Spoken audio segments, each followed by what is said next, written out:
Hello, എല്ലാ കൂട്ടുകാർക്കും എൻ്റെ പുതിയൊരു വീഡിയോയിലേക്ക് സ്വാഗതം. ഇന്ന് ഞാൻ വന്നിട്ടുള്ളത് നമ്മുടെ പഴയ രീതിയിലുള്ള ഒരു മീൻകറി എങ്ങനെ നമുക്ക് തയ്യാറാക്കാം എന്ന് നോക്കിയാലോ. ഇത് കൊഴിയാളയാണ് കേട്ടോ. നമ്മളെ കൊല്ലം ജില്ലയിൽ കൊഴിയാള എന്നാണ് പറയാറുള്ളത്. പിന്നെ നമ്മൾ പണ്ടത്തെ രീതി എന്ന് പറഞ്ഞാൽ ചട്ടിയിൽ ഇങ്ങനെ മുളകും മല്ലിയും വറുത്തെടുത്ത് കല്ലിൽ അരയ്ക്കുന്നതായിരുന്നു അന്നത്തെ ടേസ്റ്റും. ഇപ്പോഴങ്ങനെയല്ലല്ലോ, ഇപ്പം മില്ലിൽ പൊടിപ്പിച്ചെടുക്കാറല്ലേ പതിവ്. അപ്പോൾ വളരെ ടേസ്റ്റാണ് ഇങ്ങനെ ചെയ്താൽ കേട്ടോ. പിന്നെ ഞാൻ കുറച്ച് ശകലം തേങ്ങ എടുക്കുന്നുള്ളൂ. തേങ്ങയും സവാളയും മഞ്ഞൾപ്പൊടിയും കൂടെ അതിലൂടെ ആഡ് ചെയ്ത് കുറച്ച് പുളിയും കൂടെ ഇടുന്നുണ്ട് കേട്ടോ. പുളിയും കൂടെ ഇട്ടിട്ട് വേണം നമ്മൾ വെള്ളമൊഴിച്ചിട്ട് ഇത് നന്നായിട്ടൊന്ന് ആട്ടിയെടുക്കാനായിട്ട്.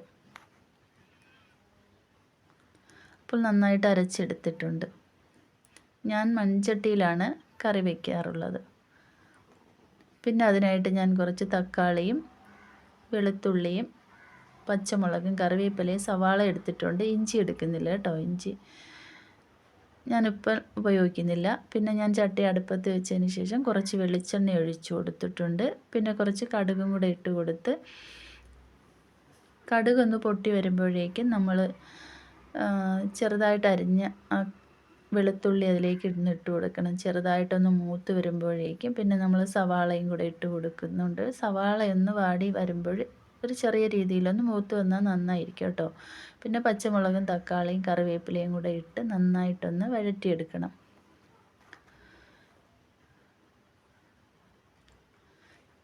ചട്ടിയിലാകുമ്പോൾ തീ കൂടിപ്പോയാൽ നല്ല പുക വരും. പിന്നെ ഇത് അരച്ച് വെച്ചിരിക്കുന്ന കൂട്ട് നമുക്ക് അതിലേക്ക് ഒഴിച്ചു കൊടുത്ത് പിന്നെ ശകലം ഉപ്പും കൂടെ ഇട്ട് അത് തിളച്ച് വരുമ്പോഴേക്കും നമുക്ക് മീനിട്ട് കൊടുക്കാം.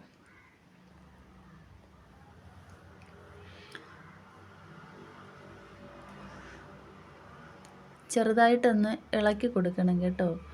കട്ടിയില്ലാത്ത മീനാണെങ്കിൽ തവിയിട്ട് ഇളക്കാൻ പാടില്ല. ചട്ടി രണ്ടറ്റത്തും പിടിച്ചിട്ട് തുണി കൊണ്ടോ മറ്റോ പിടിച്ചിട്ട് വേണം നമ്മളൊന്ന് കുലുക്കി വെച്ച് കൊടുക്കാൻ.